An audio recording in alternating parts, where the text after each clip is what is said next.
take 2 because I messed up on the first one. It happens.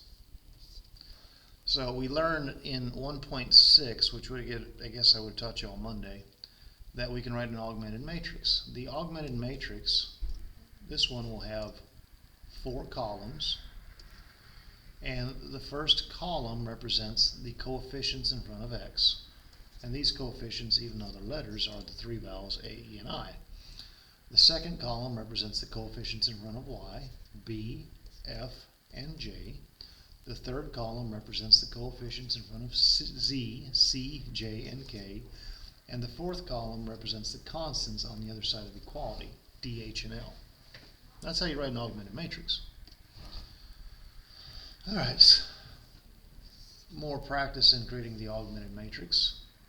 First column is the x's, 5, 0, and 4, and you do need the 0 there. The 0 needs to be there, okay? The second column is your y's, -2, 4, and 2, and we're only keeping the coefficients. The third column is the z's, 0, -5, and -3, and the fourth column, the other side of equality, is the constants. And remember, the bar is the same as the equal to symbol. Interpretation. Think about each thing's position. This line says 1x, I kind of wrote that wrong, 1 understood x is -3. The second one says 1 understood y is 4, and the third one says z is -2. That's an interpretation of what the matrix is saying. Now we should also be able to look at a matrix and write equations from it. This one says x plus 2y plus 4z's are 12. This one says no x, it has a y plus 3z's is 8. And the last one would say 0z is 0. It's supposed to talk about z, right? Which is true, and that actually means something that I'll try and get to later on. It's not a concept of today, but this is actually what you call a consistent dependent system. Alright, solve using reduced row echelon form. Your goal of reduced echelon form is to get a matrix that looks like this. It's also called, this part is called an identity matrix, because of what it says. It says that x is going to be a constant 1, y would be constant 2, and z would be constant 3. You are solving for all the variables when you get a matrix to look like that. So let's do our first one. I don't know why these slides are out of order, but this is what you're allowed to do. You're allowed to multiply and divide an entire row by a constant. We call that row division or multiplication. You are allowed to add or subtract multiples of rows from each other, and you're allowed to swap positions. That's what we're allowed to do, nothing else. Okay. Let's start off by writing the augmented matrix. 2, 3, bar, -2, 4, 7, -6. And always have your goal in mind. This is a 2 by 3 matrix. So you want 1, 0, 0, 1, and then you want some constants. That's your goal. Make it look like that thing. You could go after this. You could divide everything by 2, and you could get a 1 there like you want, but then you'd be introducing fractions. So I'm actually diverting my attention to that guy right there. What I'm going to do is I'm going to say that row 2 is row 2 minus 2 row 1s. It's really easy to make a mistake here. Like, it's ridiculously easy to make a mistake. The biggest issue kids are going to have with doing row operations, and it's an issue that I'll have because I'll make mistakes, is simply adding and subtracting. So this row operation is only about row 2. It is not about row 1. So I left row 1 alone. But think about what goes here, okay? This spot right here is 4 minus 2 of the things in row 1. It's 4 minus 2 2's, which is a 0. This guy right here is 7 minus 2 of the 3's above it, which is a 1. Which, by the way, this is awesome. I just literally got 2 things done, didn't I? I actually made a mistake here earlier. That is a -6 take away 2 -2's. That's going to be -6 plus 4, which is -2. So what's really cool is I literally just finished out this entire row. This entire row now says y equals -2. Now, if I was doing this algebraically using elimination method, I would just substitute back in, but the goal here is to learn row operations. So I still need to get the top row to look like 1, 0. And I'm doing this one a little out of typical order, but that needs to be a 0. So row 1 can have a 0 here if I take away 3 of these 1s. Row 1 is row 1, take away 3 row 2s. So 2 minus 3 zeros is still a 2. 3 minus 3 1s is a 0. -2, I'm going to write this one out because this last place is -2, take away 3 -2s. This is where it's so easy to make a mistake. That's -2 plus 6, which is 4. And then we have 0, 1, -2. Last bit of the goal, that's supposed to be a 1. So row 1, it's like it doesn't listen to me. Row 1 is row 1 cut in half. You're allowed to do that. You're allowed to divide rows by numbers. Entire rows. So everything in row 1 gets divided by 2. 2 divided by 2 is 1. 0 divided by 2 is 0. 4 divided by 2 is 2. And then 0, 1, -2. Now what does this tell me? This tells me that x is 2 and y is -2.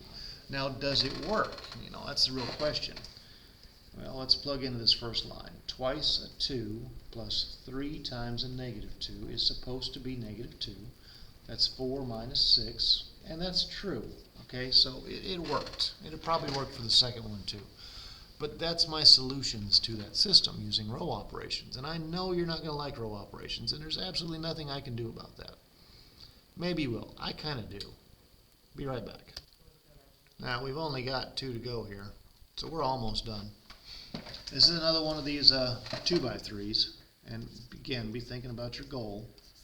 1, 0, a constant, 0, 1, and a different constant, hopefully. Well, they might be the same. Sometimes x's and y's are the same.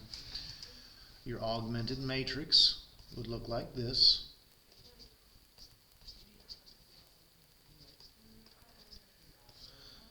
And I see a move right here that I'm going to do.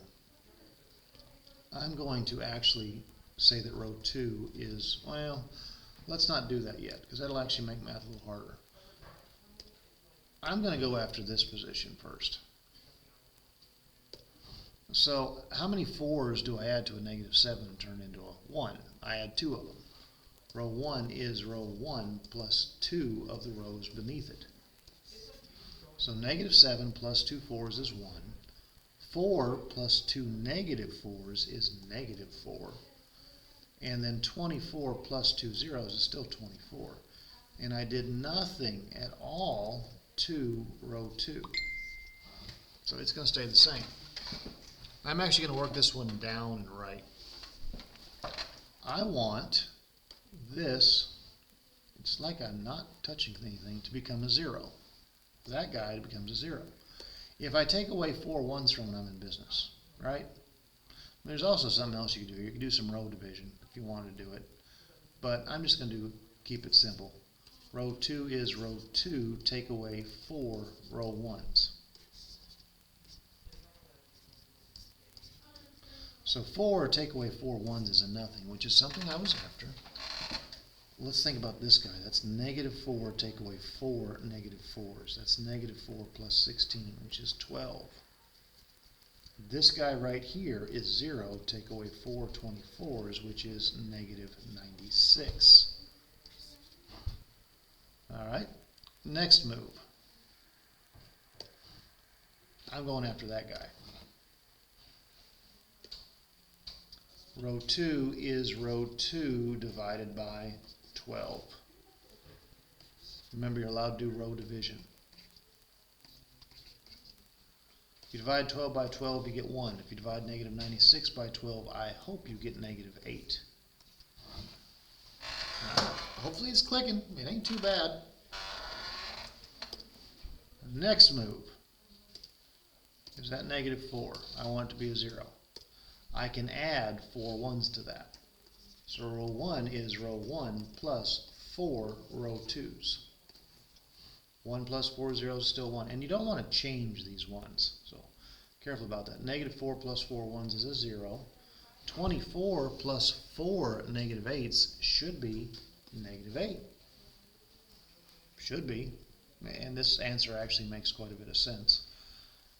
0, 1, negative 8. So what did I just learn? I just learned that x was negative 8.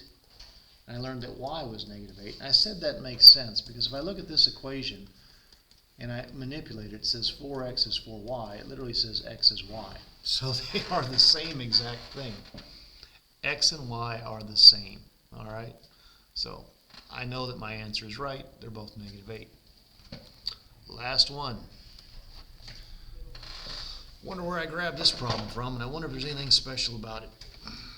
I'm going to make this problem a little easier right from the get-go.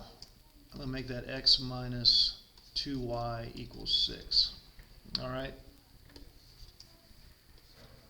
I could have done it with row operations, but I'd rather just do it there. And that's not a move you have to do. I just wanted the numbers to be smaller. That's all I wanted. This one is actually kind of interesting because it lets me do something I haven't done yet. And I'm writing down my goal again. I want a 1 there, and I got a 1 there. Well, I'm just going to do what's called a row swap. Row swap. R1, R2. That's how we do it as a function. And that is telling us that we're going to swap these rows. So I'm going to move that thing up there. And suddenly I have part of my agenda accomplished.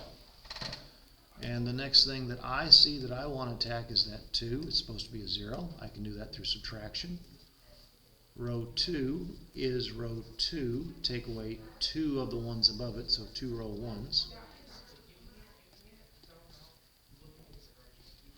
2 take away 2 1's is a nothing. 3, careful about this one, 3 take away 2 negative 2's. That's 3 plus 4, right? That's a 7.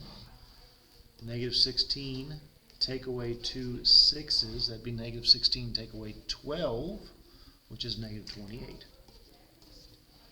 And I'm sure a handful of y'all by now have caught on that this 7, fine, we'll use green, orange, is supposed to be a 1. So row 2 is row 2 divided by 7. Again, that did not change row 1. Negative 28 divided by 7 is negative 4. Last thing is that guy, supposed to be a 0. It's not a hard move. Row 1 is row 1 plus 2 of the rows beneath it. So 1 plus 2 zeros is still 1. Negative 2 plus 2 1's is 0. 6 plus 2 negative 4's is negative 2. 0, 1, negative 4. And hopefully, unless you're just that kid who pays no attention at all, you can interpret this as x is negative 2 and y is negative 4. And that kid blames the teacher. Math is so hard. Bro, you stared at my floor for 48 minutes. Bro, it's not math's fault. It's your fault. Figure it out. Anyways, there you go. There is 1.7 easy reduced row echelon form. Next lesson is going to be where we have 3 variables. So that's probably not going to be a whole lot of fun.